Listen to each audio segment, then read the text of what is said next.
a Motorsport Podcast Network production. Hey everyone, welcome along. It's noon. It's great to have you with me for another week. This is the V8 Sleuth Podcast for Autobarn, celebrating 40 years of delivering you top gear at low prices. Shop in store or online today at autobarn.com.au. Now, we love the support that the Sleuth fans give us, and before we get into this episode, there's now a way that you can become a bigger part of our family via V8 Sleuth Podcast. Plus, there's ad-free episodes and bonus extra eps, so get on board now. v8sleuth.supportingcast.fm. The link's in the show notes of this ep with details on how you can join up and enjoy those benefits. And there's a whole pile of you who are taking advantage of that, so thanks for getting on board. We really appreciate it. One of the benefits is hearing more stories from my guests on the pod that you don't hear in the regular pod. And the same's the case with Cameron Crick. On our Pod Plus offering, you'll hear the story of how his truck racing dad, the late great Rodney Crick, became great mates with Formula One star Mark Webber. It's an unlikely racing friendship if ever I've heard one. Become a Podcast Plus member now. You'll get access to that and a range of other bonus eps and additional content as well. Now, Cameron Crick's story is really interesting. And it kind of came to me that we should have a chat to him off the back of his win at the Bathurst 6 Hour, where he and Dean Campbell set a new record. They started 66th on the grid and won the Bathurst production car endurance race. But I felt that there was a bit more to the story with Cameron. And he's a brilliant story of finding a way to make things happen. He's racing this year just about anything he can get his hands on. There's a Matt Stone Racing Supercars wildcard program, a V8 Super Ute opportunity that's popped up, a GT4 Mustang as well. And we recorded this chat recently just before his return to racing V8 Super Utes at Symonds Plains in Tasmania. This episode's got a lot of rise and fall, a bit of everything, but I think there's something for everyone here. We talk about his dad Rodney and finding the light through the toughest of times in the wake of his passing. There's a bit of fun stuff too. The time that he and his... I didn't know this story was going where it went, but he dobbed himself in for this camp. The time that he and his brother drove their dad's old super truck.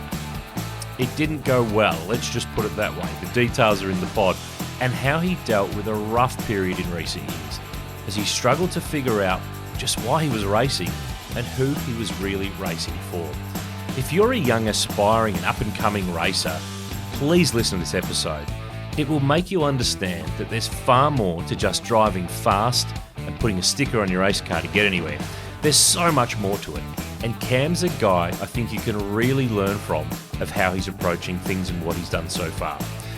Normally on this podcast, I tend to look to go with guests who have had a long career, been around a long time. There's some war stories and some stuff to talk about that enough time's passed. They're not really in it anymore, or as much as they once were. I tend to like to do more of the career retrospectives and the D&Ms and talking about the stuff that people are happy to talk about because it's 10 or 15 or 20 years on and it doesn't matter anymore. It's pretty rare for me to do a pod and a sit-down pod with a current racer and one that's still in his 20s. But Cameron's story is one I really appreciate him sharing and one that is absolutely fit for the V8 Sleuth podcast library. It was great to catch up with him, so sit back, relax, enjoy this ep. It's the V8 Sleuth podcast for Autobarn with Cameron Crick. Cam Crick, are you one of the hardest working drivers that's going around Australian motorsport between Proddy cars, supercars, super utes, GT4? Is there a category that you're not doing at the moment? You've got a very busy 2025 going on and a very good one. Yeah, no, it doesn't feel like I'm not bloody... I don't think I've had a weekend off driving something for a while now, so it's been, it's been good, really, really good start to the year. Like, I guess the focus at the start of the year was obviously the wildcard stuff, and then as the years sort of progressed on, there's just been more and more racing rearing its head, and obviously for me, I just want to jump in anything I can in between those wildcard events to try and stay as sharp as I can. And obviously all the racing with Dean is really, really good, and with the GT4 and obviously the 6 hour.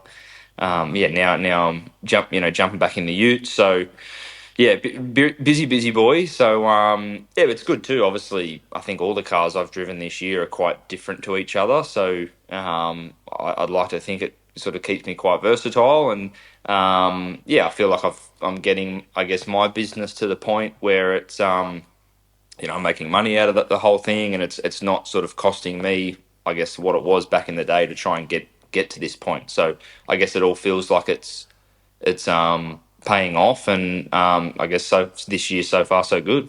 I think there's a lot of people who probably right about then when they heard you say that you're making money out of motorsport fell on the floor because not many people are able to figure it out and get it to work that way. But one of the reasons why I wanted to catch up with you and get you on the pod, we tend to have people on the pod to look back on their career or who've got possibly a bigger volume of work because they've been doing it for longer and there's more to talk about. But given clearly the 6 hour we're going to talk about, because that was a really amazing historic result in so many ways. But the way that you have put a lot of this racing together, I wanted to get you on to talk a little bit about this without giving away, your secret sauce and your trade secrets and the things you've learned over the way. But I go on your website and I go onto the partners section and sponsors section. I think I counted 37 or 38 logos, Cam. Fair to say, you're doing all right at this, but this is not an easy task, and I wanted young drivers to try to get their head around this because I get emails, social media messages every week. Can you help me? What should I do? How should I go about it? In really general overall terms, is this just hustle? Is this just get off your ass, get out there, chase, network, meet people? Is it that simple? Yeah, I guess it's a combination of things. No doubt, I've probably got I'd like to think a good work ethic around chasing the sponsors, and I think because I'm so passionate about the sport, I feel comfortable trying to, I guess, bring new business into it. And I've probably found a niche in, I guess just the random cold call door knocking type thing.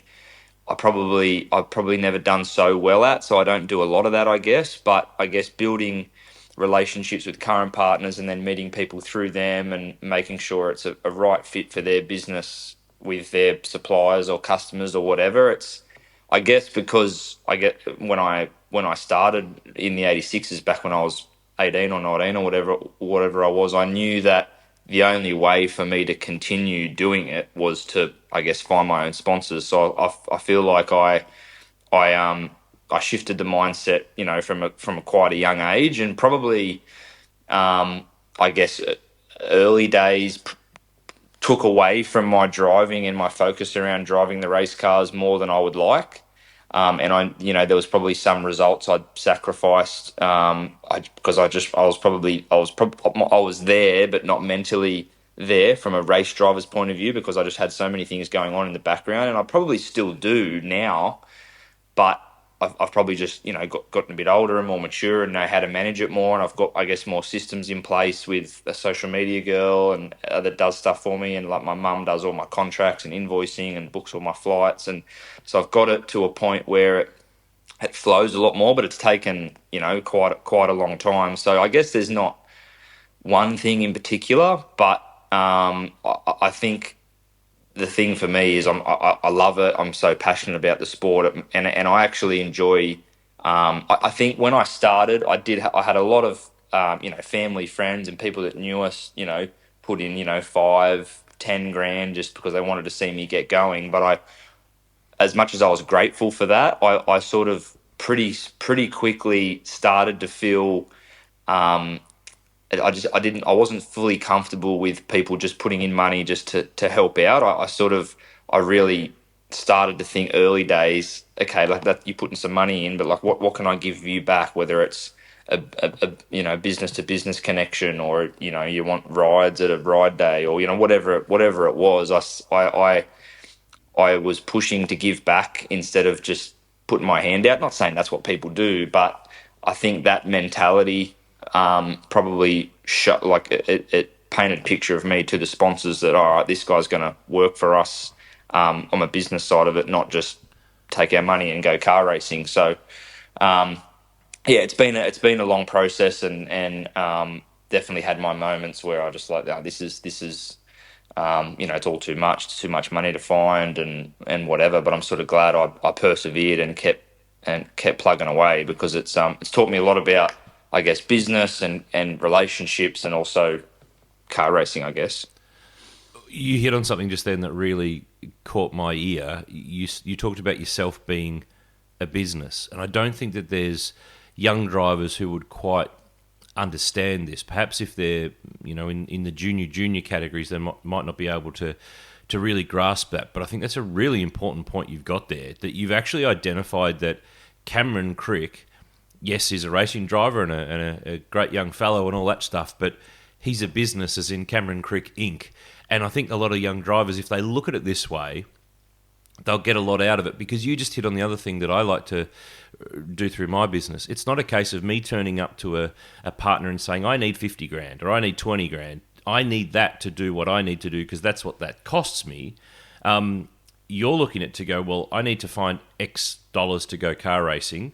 And if there's a partner here and a partner there, and there's 20 here and there's 10 there and there's 100 there and 50 here or whatever it might be, it's not a case of, well, why they should give you the money. It's what can you do to help them? What can you do that shows that you understand their business? Because quite often people just turn up and ask for money and think, I'll put your sticker on the car. But as you said before, it's the business-to-business opportunities that being partners, I mean, I'm sure you've got among your 30-odd partners, there's businesses that normally would not deal with one another that through you are able to go, oh, we needed something in X field. Oh, they're in that field. They're Cameron's guys. We'll go and talk to them.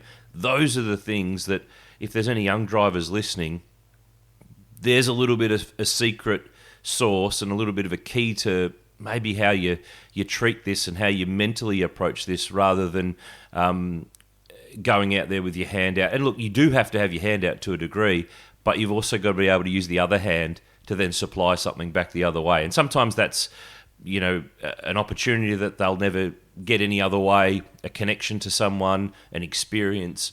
It could be anything, really.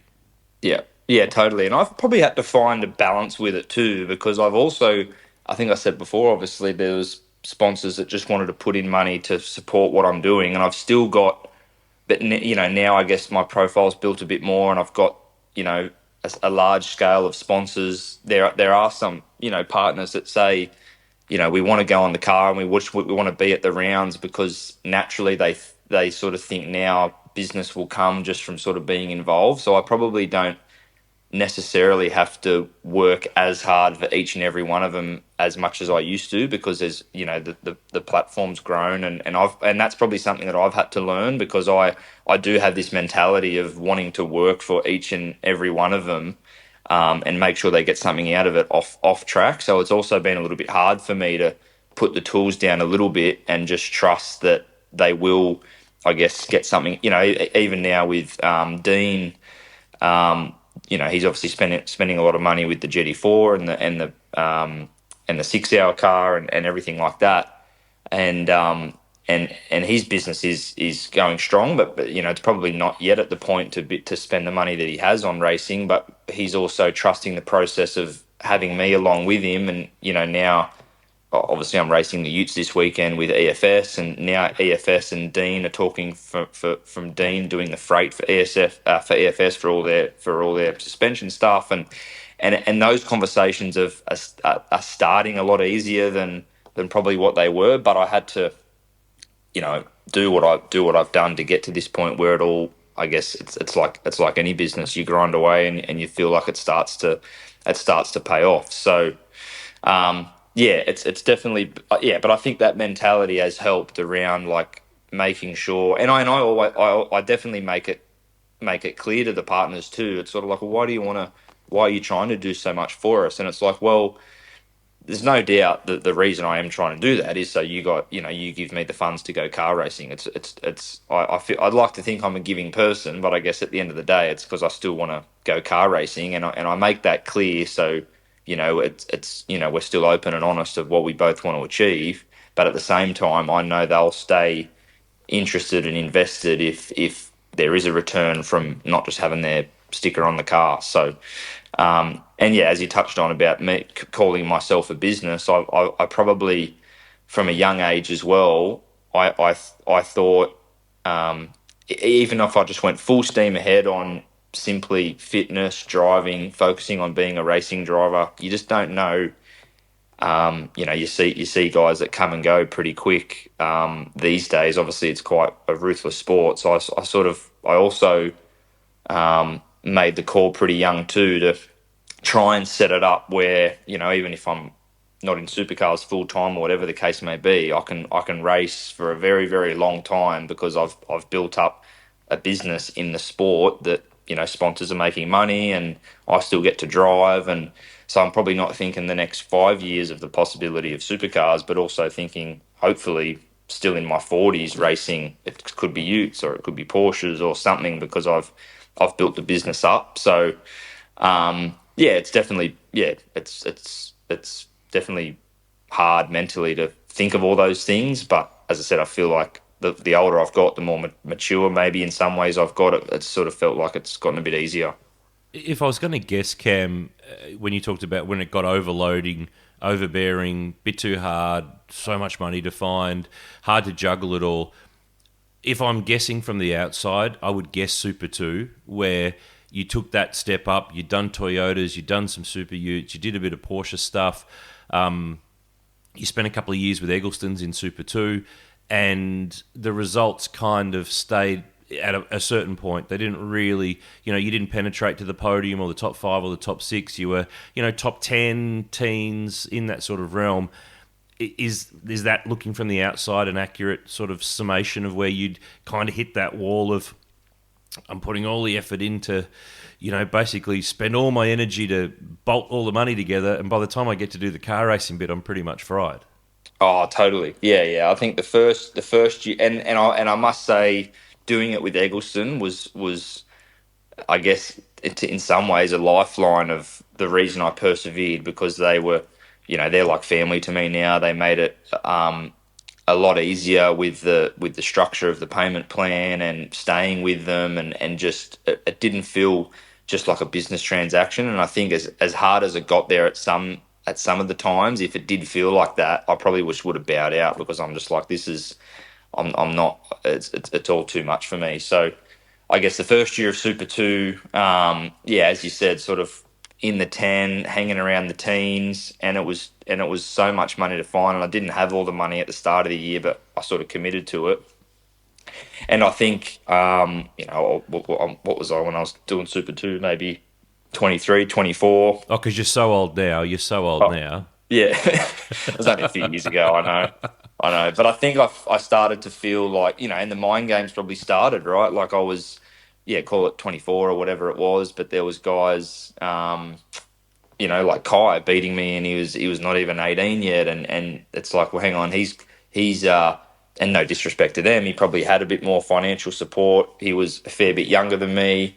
I didn't have all the money I needed, and I wasn't going so well. So you start to, I guess, get in that loop of doubt, and how you're going to keep, how you're going to keep on with this. And then I probably wasn't enjoying it, because there was so much money to find, and there was, especially in that first year, very, very rarely was I actually thinking about the driving until I was strapped in the car on the dummy grid, and you go out and you do a reasonable job, but it's only good enough for 9th or 10th, and that's not really going to raise anyone's eyebrows, as harsh as that is. So, but as I said, I persevered with Eggleston. I turned up the second year. We got a podium at Townsville. We got, I think, top 5 at Sandown, and had a good week at Adelaide. I think I had 2 fourths or something, and still was quite hands-on the business side, but was starting to back myself a bit more, and I'm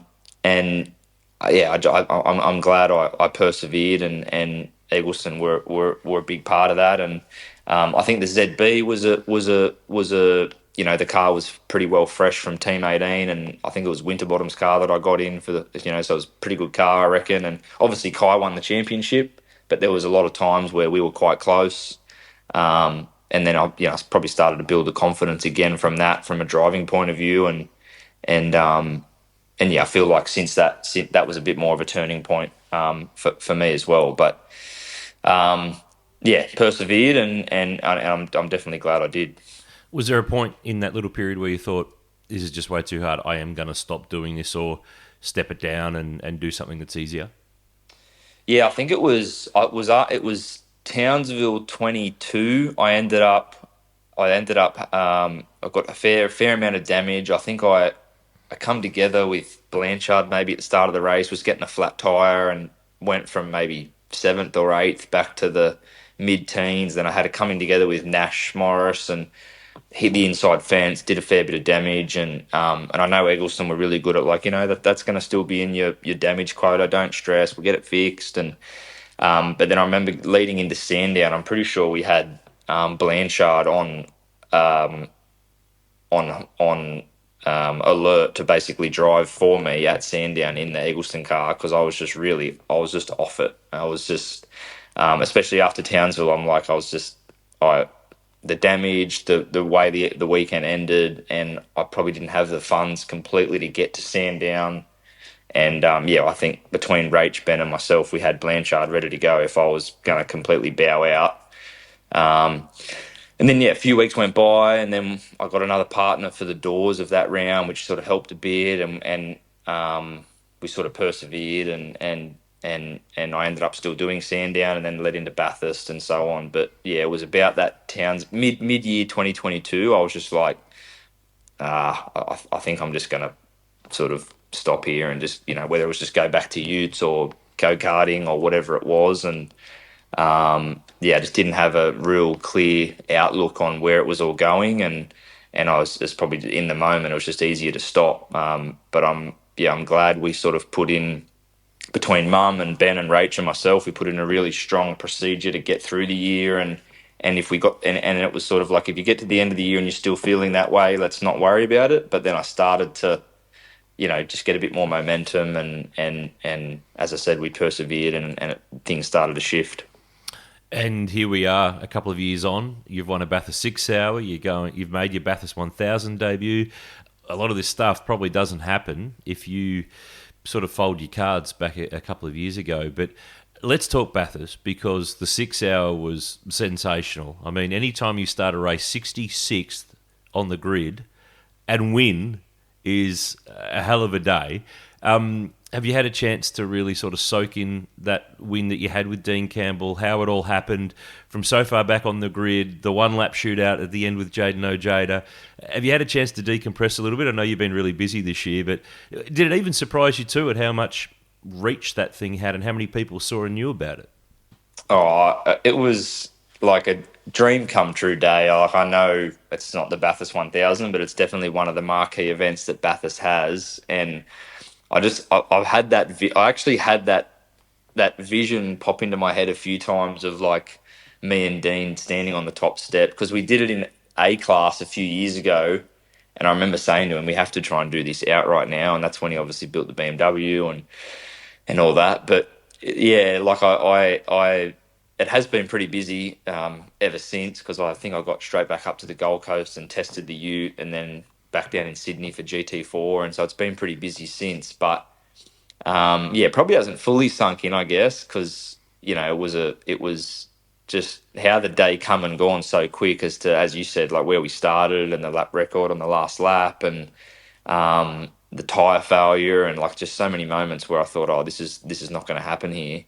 And it did. And it feels like the circumstances that we ended up winning from where we started, the one lap dash, and obviously putting in Ojeda behind me on that last lap. We didn't finish under safety car. Every circumstance felt like a proper win. It wasn't like if Jaden stayed, fourth in the queue, I would have gone at the green flag, and he would have not been able to pass anyone to the control line. So it probably wouldn't have felt as sweet. But I think everything we did throughout the day, like we had a tyre failure, then we had another tyre start to go. We started from the back. We had the one-lap shootout. We got the job done. Everything felt so legit. It just made it even more special. So, that's probably... Yeah, and I was, as you said, quite surprised with the feedback of, I think I had half an hour after the podium or something, I got to my phone and I had like 170 text messages, not including Facebook, Instagram, missed calls. And I don't think I've ever had that many after a race. So it was surprising.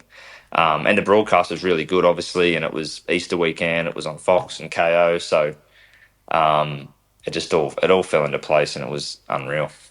It's the Bathurst effect, mate. It could be a go-kart race, as long as you say Bathurst next to it, Yeah. it instantly changes the game for people. So we managed to, in the aftermath of the race, see that video from on board your car where you passed 30 cars in the first lap. And had that been any other track and a bit wider in some spots, it probably was 40, because there were spots there where I reckon I could have got out and run faster than you were going, such was the way that the track was locked up. Is that the wildest, weirdest lap of any form of car race you've ever done? 100%, because it's so, like, you're passing a fair few of them at such warp speed, and I think naturally we're going to pass a fair few of them anyway, just because of the speed difference up and down the hill. But then I think I made a couple at the cutting, and then round the outside up around the tree, and I think one at Skyline, but then I got behind that Sirocco down the hill, and it was like one extreme of passing everyone at fairly high speed, and then literally, as you said, like walking down the mountain. It was like it was a crazy start. Like as I said, it's super high speed to then such a slow speed down the hill, and then yeah. But I probably looked like I was being impatient on the high beams. There were a few people on socials who said, "Geez, what an impatient bastard! He's on the flashes and he won't get off him." Like, mate, it's a car race. It's not a highway drive here. Well, I think it was also I obviously wanted to get through fast, no doubt, but I wanted to. There's so many guys within their own race, you know, so they have as much of a right to be there than we do. So I think the reason from the high beam is to make sure they could actually see me when I was coming past, instead of just dive bombing them, or because I guarantee there's a fair few of them that wouldn't have even known. You know, they're going up mountain straight too wide in their own race for E-class or D-class or whatever it was. So the high beam was just to, like, completely know they seen me, and there's a lot of guys in that race too that aren't in that situation a lot. It's deer in the headlights sort of stuff, which makes that race so cool, because there's so many levels of drivers and cars. So yeah, it probably seemed like I was being a little bit impatient, but it was actually just to completely make sure they seen me, and then get alongside them so they seen me, and then make the move. So I didn't want to didn't want anyone to be caught by surprise type thing. So we got through it okay, and everyone was pretty good actually. Like, no one made it hard or whatever. But yeah, that's my excuse for the high beams anyway. It's a pretty good one. It's pretty valid. The winning car is actually now parked up in a place that we know very well, the National Motor Racing Museum at Mount Panorama. So anytime you win a race and your car goes to the museum, that's very Daytona, Talladega style, where, you know, the winning car gets wheeled in, and I'm not sure how long it's locked away for and when it's going to come back out. But tell me about the connection with Dean Campbell. How does that start, and how have you guys forged this motorsport partnership that not just covers Proddy cars and the 6 Hour, but now GT4 and a Mustang as well? Well, it's a good question, because what we spoke about before, the business and motorsport, I hold Dean in a very high regard in terms of business too. You know, he's only late 30s, and he's built up a pretty big empire in the transport game with General Freight and his log trucks now, and he's got a very smart business mind in that transport game for a young guy, which I've learned a lot from him there. But the relationship started back in 2022. I think he got the Evo as his first race car, and he went down, and I didn't know him at this point, and he went down to Wakefield, and I think he won his first ever race. And I remember him telling me, he said, like, the Evo was pretty good at Wakefield because it was all-wheel drive at a stop-go sort of track, and he said, I just drove it really, really hard, not knowing what I was doing. I was blocking people, and he won the first race he ever competed in, he won, and he couldn't believe it. And then he got to Sydney Motorsport Park, which is obviously higher speed, more technique, tyre deg, and I was working there as a driver trainer, and the guy running his car come up to me and said, this guy won his first race at Wakefield, now he's turned up to Sydney and he's 3 seconds off. Like, you need to try and coach him as to why. And I remember watching his footage, and I was talking to him, and he was really open to it all. Like, he was really good straight away, and he was just probably over driving, because you probably can get away with that at Wakefield. And he was just, you know, going in way too deep and forcing it into too much understeer and driving it a bit more like a go-kart, and tried to slow everything down a little bit for him. And I drove the car on the day, and then he watched my footage and all that, and he's like, crap, all right, do you want to do the 6 hour with me? And I'm like, yeah, all right. And then that was the first year of the Evo, and then I did some of the sprint rounds with him, or the APC stuff, where I think there's 4 1-hour races, so we're doing 2 each. And then we won the A class in 2023 in the Evo, and then obviously our family relationship with Cam Hill's family, they won in the BMW with Tommy Sargent. So Dean's like, oh, I want one of them cars now. So obviously worked the relationship with them, and they built that. And unfortunately, Dean had the accident in the Evo up at Bathurst. So then that probably hurried the process to get the BMW finished, because he didn't have a car. And then last year we did the whole APC together. Did the 6 hour last year and this year.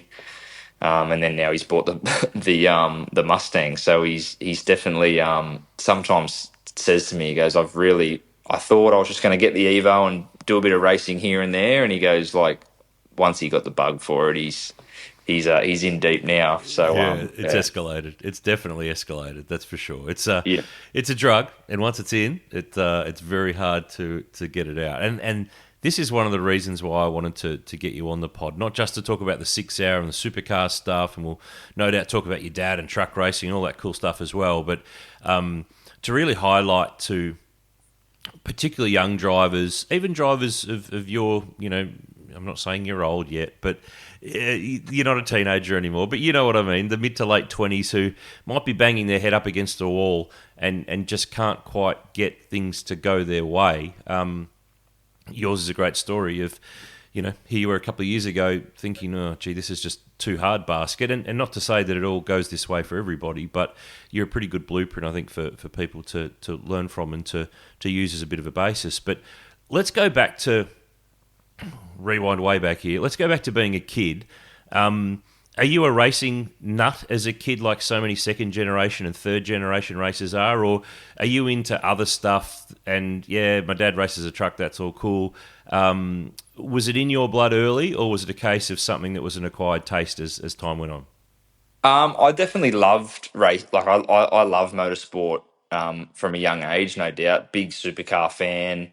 I remember going to Oran Park a few times, and Dad retired. I think he retired truck racing in 2005, but I don't really remember the truck racing days, but I remember going to Oran Park a few times, and I remember him catching up with Scafie, and obviously he knew them guys, Seaton, and obviously I think he raced, sports sedans and all that stuff back in the day with them. So I sort of remember that, and being introduced to them guys as a kid through Dad, obviously knowing them guys in the sport. And I loved it, but it was never really on our radar. Like we're a big rugby league family. Like we're big Manly Sea Eagles fans. I played footy as a kid. Dad was the water trainer, and we just loved footy. We used to go to Brookvale Oval a lot and watch Manly. And I raced BMX as I think I started when I was 7, and that was probably I guess an affordable way to get into racing, but it was BMX, not go-karting. So I loved car racing and supercars especially, and that time we were quite heavily following the Formula One because of our relationship with Webber's family and all that. But it was not really on the radar to do it, if that makes sense. And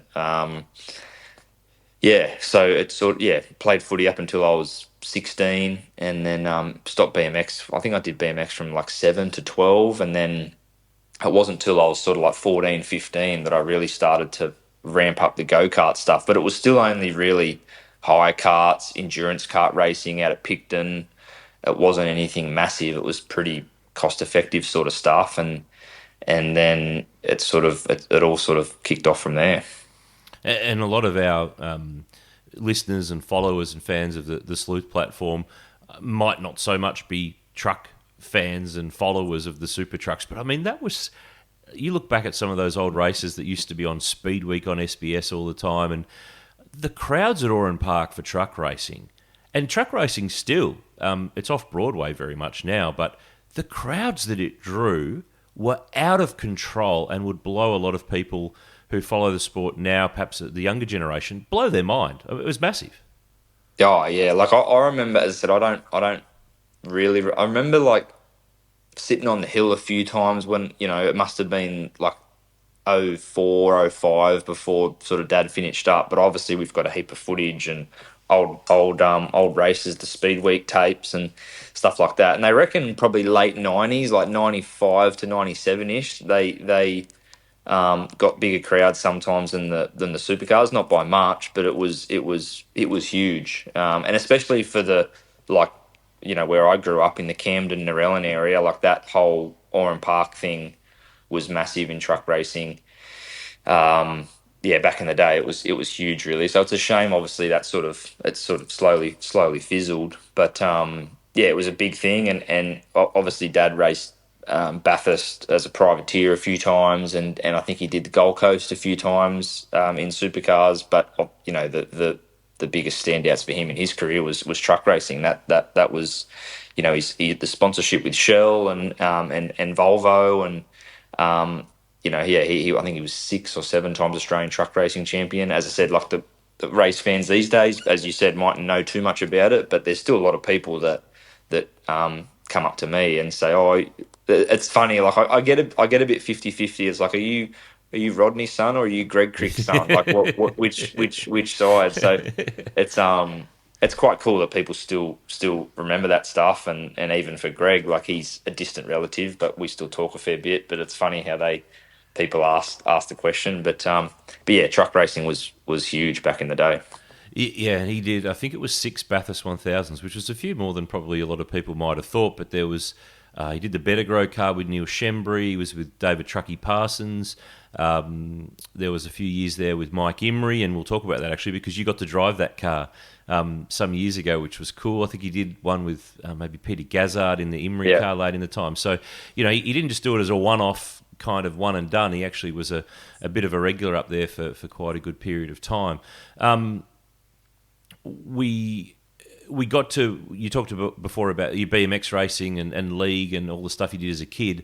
I mean, it's not very common for many of our listeners or for many people out there who are doing that and growing up and learning about life in your mid-teens, and then you're faced with something that not very many people were forced to face with. Then you lose your dad in May 2013.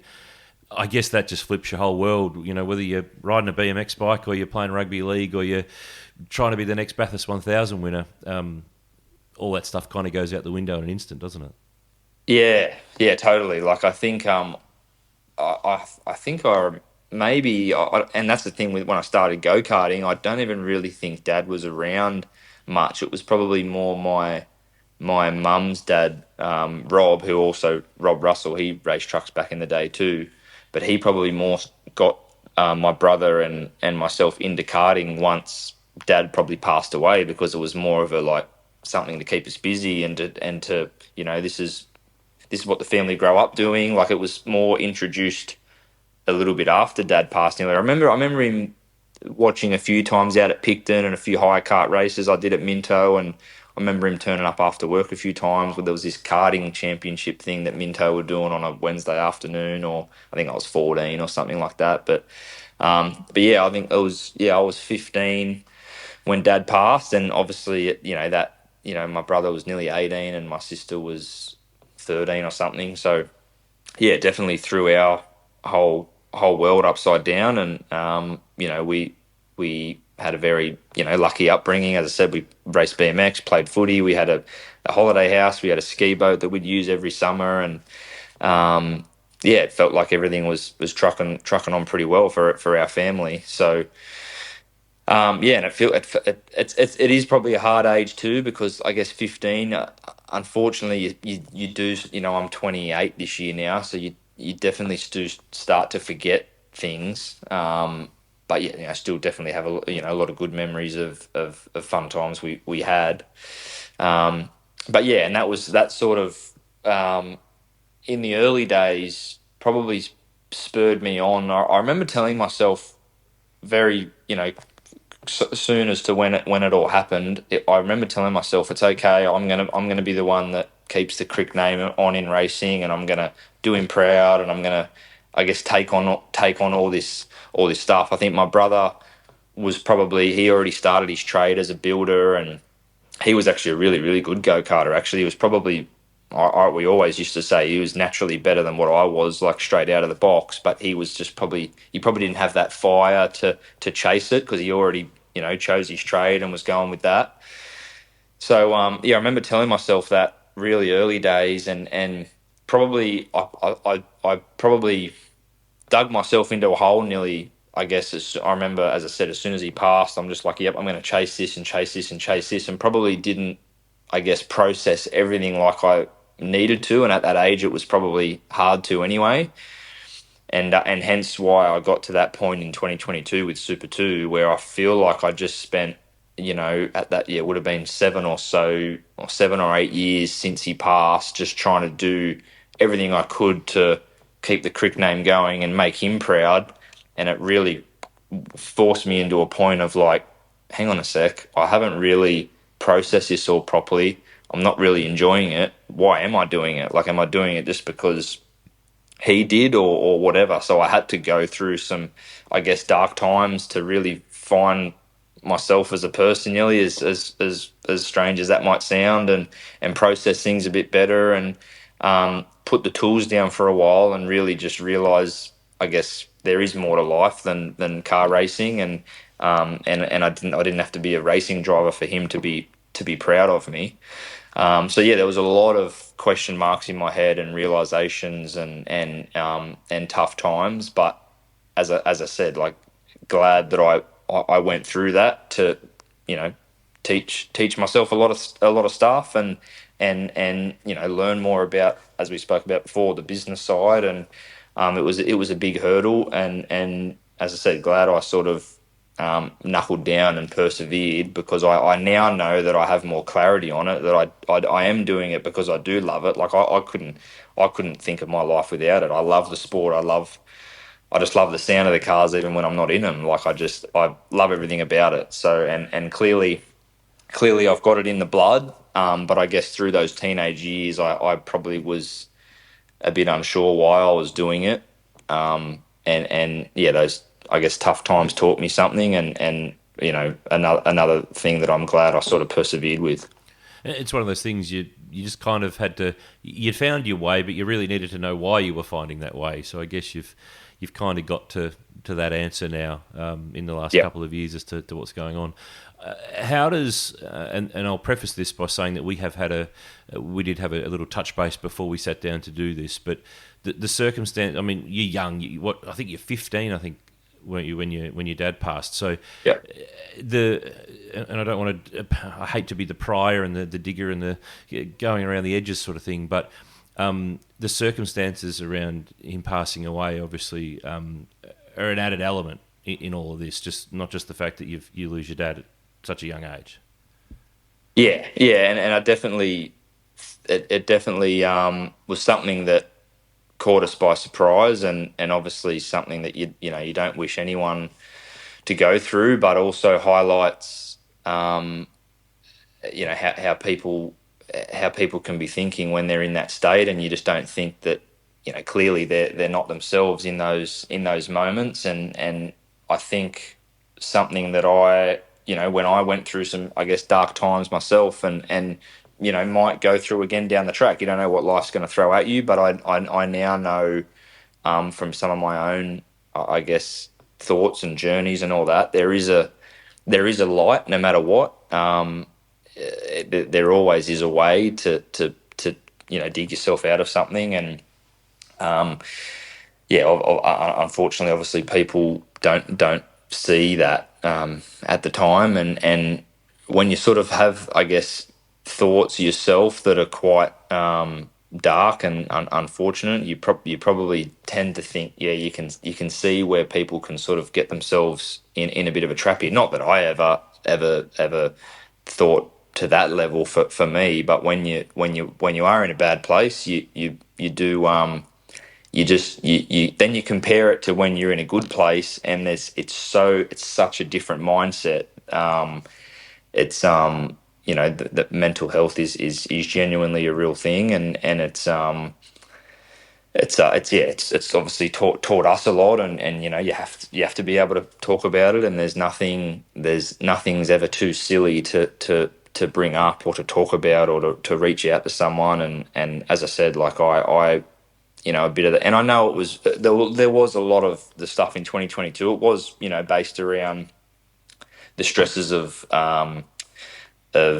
money and racing and all that, but there was still a lot of things that I probably had to unpack personally because of what I went through, that maybe I just snowed myself in to try and forget about it, that reared its head a fair way down the track. So I had to start talking about I've seen I still have a guy now that helps me with some mindset stuff, and I'd like to think I'm in a good place, but just to keep on top of it, and there's a lot of people I've got to deal with, and a lot of money, and a lot of racing, and knowing what I had gone through, like it's probably important to stay on top of it. But if I didn't start doing those or taking that action to get clarity and talk to people, you can sort of send yourself on a spiral. So it's important to as I said, nothing's ever too silly to talk about, and you definitely do find that clarity when you do talk about things. And I think, mate, we're as a society, here we are in 2025, we're in a place that's getting ever better with recognising mental health and people talking about it, and things that before were not talked about or shut up about, or just deal with it yourself or suffer in silence, and all of those things. There's a lot of places and ways and means now that people are seeing and hearing from, whether it's famous people, sports people, movie stars, all sorts of elements that it doesn't discriminate, and it's something that has much more awareness, and that there's support and services there to help people out. So obviously from a dark, rough, terrible chapter comes a light of opportunity to highlight what people can do. So as maybe there's not as many of these situations that there's not 15-year-old Cameron Cricks out there who've got to go through this stuff in the future.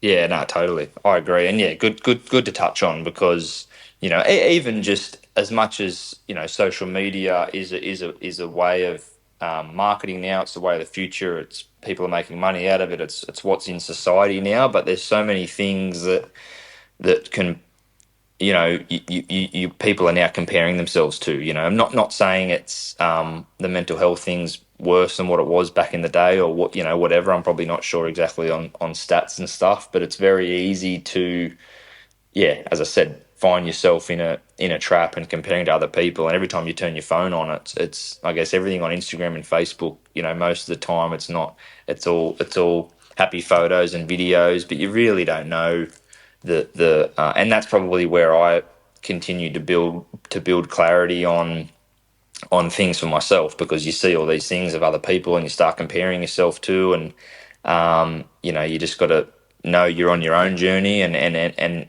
I've been through things different to others, and what I've built on is different to others, and that's even with my driving. Like I stopped probably comparing myself to guys younger and all that, because I've had a completely different journey to get to where I am from a driving point of view, and chasing the money, and dad passing away when I was young, and never do I use that as an excuse, but it was a different journey to others. So I don't even really ever find myself caring now about someone younger that might be doing a better job or whatever, because I've just had a completely different circumstance. So it's taken, a bit of age in that too, to grow up a bit and just think it's really not the end of the world if I'm 27 and I'm racing against someone that's 21, or like really it doesn't matter. Well, you could always do the Russell Ingall, John Bowe approach of, adjusting your age somewhat. I mean, that still is, we have given away your age on this podcast. We could shave a couple of years off. We could actually. Good call.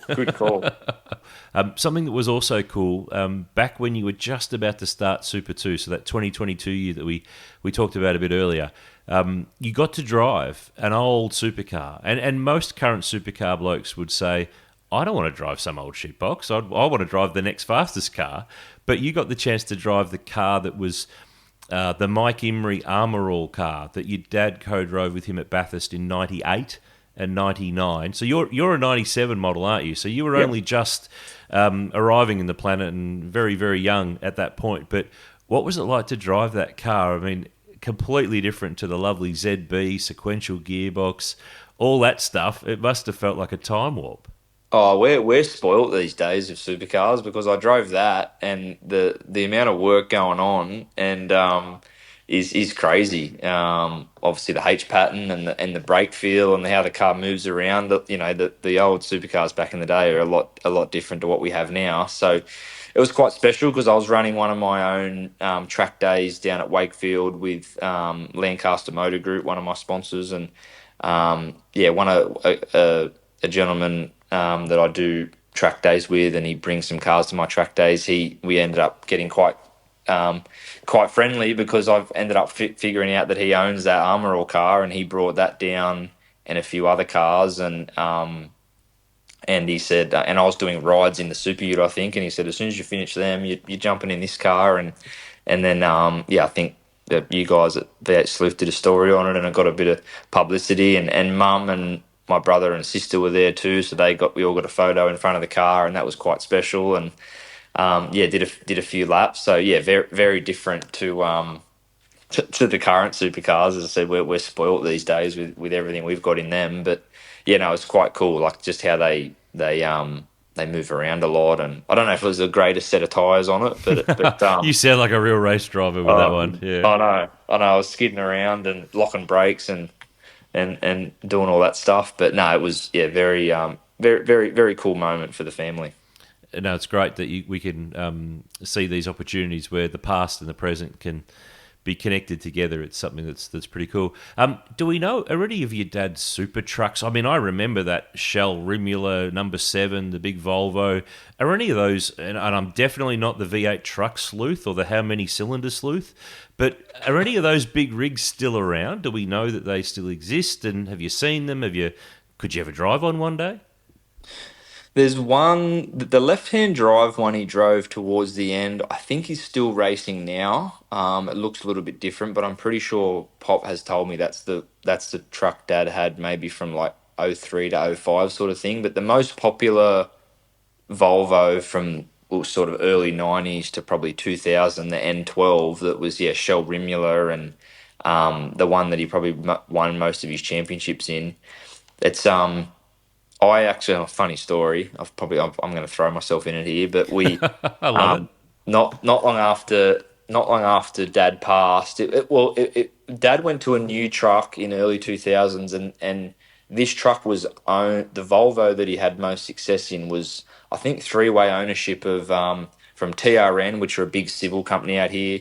My pa, which is my dad's dad, and the Perishes, who had the relationship with Shell too, because all their farming equipment was run off Shell. So they own Oran Park Town now, and they own Oran Park the track. Anyway, it was just sitting out at TRN's yard because one of their mechanics was racing it in the end. When Dad moved to another truck, someone was still racing it, and it was just in TRN colours, and it was just sort of, unfortunately, sitting there rotting away nearly. And one of the diesel mechanics got it going. And I remember him just pouring heaps and heaps of oil into the motor, and I don't even know how they got this thing started. And it was so my brother and me could have a drive of it. And I was 15 at the time, so didn't even really know what car control was. Was barely doing go-karts, and they've let you loose in a super truck. They've let us loose in a super truck. Seriously? I had a helmet on, but just a pair of tracky pants and a t-shirt, and we were going up and down. We were going up and down the main entrance road to TRN, and it was dumping so much oil because this thing was just so old. And they got it going, and I remember it sounded like a jet taking off, like the smoke that it was. Like them things were putting out a lot of horsepower for a truck. Like it was so loud. And I remember videoing my brother. He was taking off up and down the road, and then the guy that rebuilt it, he took us for a run. I was just in the passenger seat. He was just showing me, I think it was like a 8 or a 10 speed like shifter that used just to go 1, 2, 3, 4 through the shifter, and he's just showing me how it works. And And Jared had 3 goes and I had 2, and then it's like, oh, it's only fair if Cameron has one more go. And at this time, it's just dumping oil the whole way out of the entrance road here at TRN. And one of my dad's mates is with me filming. No seatbelts, no just shirt, t-shirt, no helmet. He's filming me, and I've just got a helmet on, but no seatbelts or anything on. And I've come out of the access road at TRN and just stood on it. This thing's so much power. Just drove over this oil trail, and I've just looped it and smashed this Jersey curb and tipped her over. So when you said you were about to dob yourself in, I didn't quite think we were dobbing ourselves in this hard. Oh yeah, and I remember, and at the time we were stressing hard because obviously the turbo timer it was up on its side, but it's still running, and we're trying to figure out how we're going to get out of this thing. It's still ticking over. We're thinking, is it going to catch fire or whatever? And people are running over to try and help us, and we're climbing out the side door. And I remember my dad's mate saying to me, mate, shut it down. And I'm hitting this turbo timer. I go, mate, I'm trying. Anyway, we've climbed out the side. It's tipped up on its side. Anyway, once we all figured out we're all right and it turned off and all that, and I remember my pa and my dad's mate saying to me, mate, he's won championships, raced that thing for years and never tipped her over. You've been in it 5 minutes and you rolled it. It was... and I remember even driving back, even like mother's instinct. I remember we were driving back into home or into Camden near where we were living, and Mum was obviously leaving, going out into town or something, and we crossed paths with her in the street, and she could even tell our facial expressions through the car when we were coming into home here. She's rang us and she's like, "How did you boys get on?" Just by seeing our reaction in the car. From like a millisecond view of passing you on the street, saw the look on your faces, and which must have been like nothing that you've ever had before. Like I'd seen a ghost. And she's like, how did you get on? And I'm just like, how do you... Like, you literally just seen us for a split second, but you knew something's happened. Mums. They know. Yeah. So anyway, I think that the truck is still, it's either at TRN or Parrish's yard or something in the colours that Ben Rose drove it, which was a few years after Dad. But I know that truck is still around, so I'd love to try and get my hands on it or something one day. And because that was, I reckon a lot of people would still remember that truck. Oh yeah, absolutely. I think of all the, the truck races of the 90s and the super trucks, there were some really memorable names, but your dad and that truck stand out. I mean, as a non-truck guy, it's the one I remember most, and it's not just because we're having this chat today. It's the standout. I mean, 6 times I think he won the Super Truck Championship. That kind of says it all. But I didn't know where that story was going, and that was not where I thought it was going to end up, on its side. With you as a teenager in this, of all of the super trucks, you went and tried to ride it off. Good job, mate. Good job. Well done. Embarrassing. Anyway, I'm here to tell the tale, so that's the main thing. You're correct, and we appreciate you telling the tale, because it would have been easy to keep that one tucked away under your sleeve, but that's just made the breakout story in the podcast on the website, I'm sure. The day that Cam Crick nearly rode off his dad's championship-winning super truck, I think that's probably you've just written the headline for us. It's very kind I'll of you. send you the photos of it just laying on its side. Oh, there you go. It gets even better. I've got photos. I've got everything. It gets better. I love it. Mate, let's fast forward to today, to Supercars. You took up a chance last year to connect with Matt Stone Racing, and you and Cam Hill drove together in the Enduro, so you got to make your debut. Top 10 at Sandown, top 10 at Bathurst as well. You were the top finishing Bathurst 1000 rookie, which doesn't get anything anymore. Back in the day, that was quite a cherished Rookie of the Year award, but you don't get anything for it these days. So we're going to have to try to change it, I think, with V8 Sleuth in the future, which might not help you, but it might help. There's a pretty good rookie crop for this year's 1000, just quietly. But this year you're going to do, I mean, you've already done Sydney, the first round as a wild card as a single driver, and then you're going to lead up the driving in a third MSR car that's a wild card for the Bend and Bathurst. Tell me why. Why are you doing this as a wild card instead of, say, doing Super 2? Do you feel that this is a better bang for your buck? Is it better for your sponsors? Is it better for you as a driver? Why have you done it this way when you can only do under the current rules 3 rounds a year this way. Yeah, so obviously I've got my pool of partners, and they're sort of working in close with some of the MSR partners now, and come into the team last year, obviously the connection through Cam Hill, and did the co-drive with him, and that in itself was a amazing campaign. We were, obviously we're good mates, and we just knew what we wanted to achieve, and we were talking every day, and it just made the process for me a lot, I guess, less nerve-wracking. I guess sat down with Matt after the Enduros, and obviously I probably wasn't going to do Super 2 again because I got my Super license. I had a better year in 2023 with Eggleston, so I'm sort of like, do I need to do Super 2 again? And if I was just to elect to be a co-driver again with Cam, you sort of, without doing Super 2, you're probably waiting around all year and only driving a supercar again in the Enduros with someone now that's, 7th in the championship. So probably, for me, I probably didn't think I was experienced enough yet in supercars just to not drive one all year and then jump in as his co-driver, and went back to my sponsors as well and sort of spoke about all these options, and the option to do Sydney as a main driver at the start of the year, coming off a good enduro campaign, was the right fit. Matt wanted to run the wild card, and he sort of gave me first option because we sort of built that relationship off last year. And I think no doubt being a wild card and having someone from Super 2 or whoever ends up driving with me is probably going to be harder than just jumping in with Cam Hill, because he does most of the driving anyway. But I'm looking forward to the challenge. I feel like I probably need to push myself to that next level instead of just being a solid co-driver. I'd like to really push to see where I would fare as a main driver.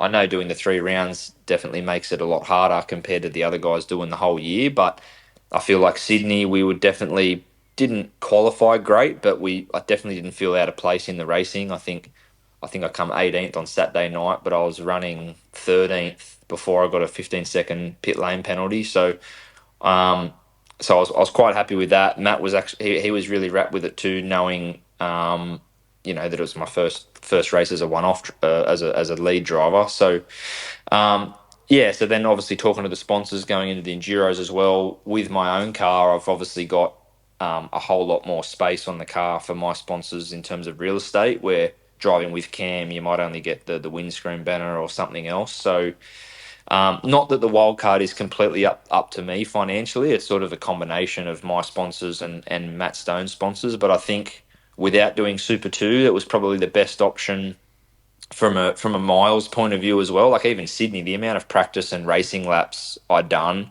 compared to a weekend in Super 2 was a whole heap more. And I get to drive the cars. Like I'll drive Cam's car at the ride day in Perth. I got, I think, 60 rides I was able to do at Sydney on the Monday for my sponsors. I'll do the same at Queensland Raceway. We'll get a pre-enduro test day at Queensland Raceway. So the miles for me being the main driver in a wildcard is a lot more than what I would do as a co-driver. No doubt it's going to be hard, like going into the Enduros, not having done the whole year and racing against the 24 best guys in the country. But I think Sydney probably highlighted that from a race pace point of view, I didn't feel out of place, and I think it's probably the right move for me now and my partners, Matt's been really good. I go to the workshop quite a lot. I've been doing workshop tours for some of my sponsors, and when I'm there, I jump in the pit stop car and do the pit stop practice with the guys, and I've got a bit of a desk there I can use just to do my sponsorship stuff. Not that I go there every day, but he sort of let me just do my thing there, as we spoke about before, like for my business side of it. So for all those things made the wild card a bit more of a no-brainer for this year. Have you been campaigning to try to get more wild cards? I think that's something you're keen to do. Obviously, we wouldn't expect Supercars to just let you run willy-nilly wherever you like, because otherwise what's the point in having a racing entitlements contract or similar? But would you like to see them be able to give you another round or two maybe to put another car on the grid a bit more often? Yeah, so the conversations we've had now with Matt is to try and do Queensland Raceway. For them, it's a bit more cost effective because it's more of their local round and it's the test track that I've already done a few laps at in that car. So it's probably not like doing a Darwin or something where I'm a bit more of a fish out of water. We felt like if we're able to do Queensland Raceway, Sydney and QR are probably two of the good sprint rounds for me to do. To not be completely on the back foot. Not that that's fully approved, but my sponsors seem quite interested in the Queensland thing because it's the last sprint round before the Enduros, so a good chunk of seat time before that. And obviously Matt's local round, he's got a lot of crew up there, so that's sort of our target. I think with whoever might drive with us as a co-driver, I think the plan was to have the co-driver do that round, but if it's someone from Super 2, they're already racing Super 2 at QR that weekend, so that's probably the reason why they're pushing for me to do it. So, yeah, not completely confirmed, but definitely would, between Matt and myself and my partners, we'd like to try and do QR before the Enduros. More racing's good racing, because you've done barely any racing so far this year. Yeah, not at all. Hang on, let me take my tongue out of the side of my cheek there. You've been racking up the Ks, that's for sure. That's for sure. Yeah. So, mate, where's this all going? Is this all going towards to try to find a seat in the main game for next year and pull together all those partners and take that next step? Is there a door open maybe for next year? Can you push one open? Have you got your foot in to try to crack one open? Is that the goal? Is that absolutely the focus for next year for you to get to the main game? Yeah, I think and it's funny, like as I said before, with how 2022 started to go, like I was really questioning where am I going to take this? Is it just a racing, like utes and other things I can make a bit of a side wage out of and race for as long as I can, or because I thought the stretch for sponsorship was going to be too far for supercars. But I think the more it's gone on and the more I'm involved in the whole supercar landscape, whether it is with Matt Stone down the track or another team, nothing really in concrete right now, but conversations I've tried to start to be in the main game next year. Every time I think of it and the more conversations I have with people, the more it starts to think like it is a possibility. No doubt for a while I thought it was just not going to be possible just from a financial point of view and how many seats are available and all the rest of it. So I guess short answer is yes, I'd love to get to the main game as a full-time driver, but also open-minded as to where else it could go, whether I did a wild card next year again, or I can cement a long-term co-drive and then race a heap of other things on the side like I am now, or I guess I'm probably still a bit of a realist when it comes to all that, but as long as I am racing something, as I said before, like I love the sport and I think there's a future for me in it. Exactly what that is yet, probably not exactly sure, but I think there's a future for me in the sport, and I love it, and I guess the ultimate goal is main game, which I'm going to keep pushing for, but we'll wait and see. You're a bit good at this media stuff. That was an answer without an answer. I'm impressed. But the thing is, you want to go there, and I tell you what, you are closer than pretty much anyone else has got to from 3 years ago, really questioning whether you wanted to keep on going.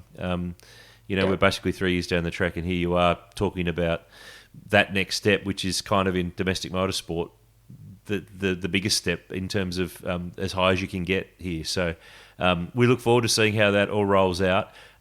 Stay away from the trucks, whatever you do. You need to send us those photos. I shouldn't have told you that, should I? Actually, I should have. Yeah, you got to muck in on the spirit of it. You got to send the photos though. To add the proof to the story on the website, because people listening will say, yeah, this is all well and good. It's a great story about him rolling over his dad's truck, but we need to see the photos. And this is even me putting myself in it even more. Oh no, he's doubling up here.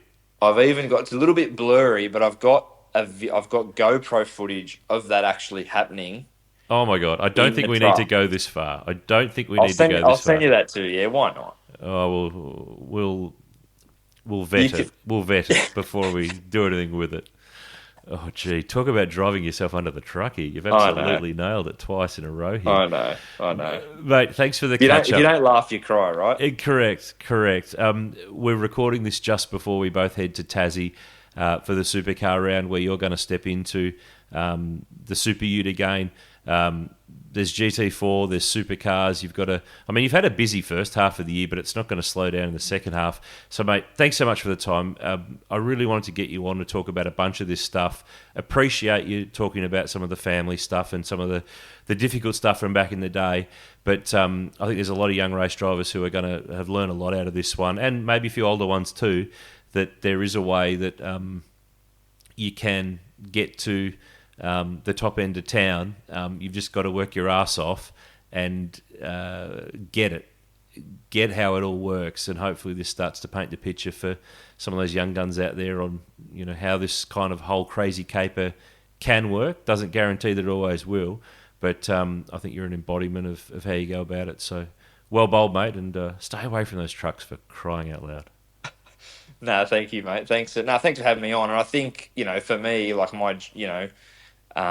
there's been no shame for me in my journey and even telling it. I feel like I'm quite open-minded and happy to share these things, right? So I've been through all these things and feel like I've got to out the other side and something that I'll continue to work on for myself personally. But it's all good stuff. It's all good stuff. It's all a part of my journey and happy to share it. But yes, I'll stay away from those trucks, mate, just for you. A big thank you to Cameron Crick for sharing his story, and particularly the discussion around his dad. I really appreciate Cam opening up and sharing some stories, because obviously losing someone so close to you, particularly in the circumstances that he lost his dad, is really difficult. So we appreciate him sharing some of that. Really good stuff. But I just wanted to say before this episode is completed that if you are having a rough trot, there is always someone to talk to, whether it's a family member or a friend. Pros like the guys and girls at Lifeline Australia, 13, 11, 14, 24 hours, 7 days a week. There is always someone there to put a bit of light into the darkness. Thanks for tuning in, guys and girls. Really appreciate it. Check out our archive episodes with chats with some of the greats of Aussie motorsport. I'll catch you next time with another episode of the V8 Sleuth Podcast for Autobarn.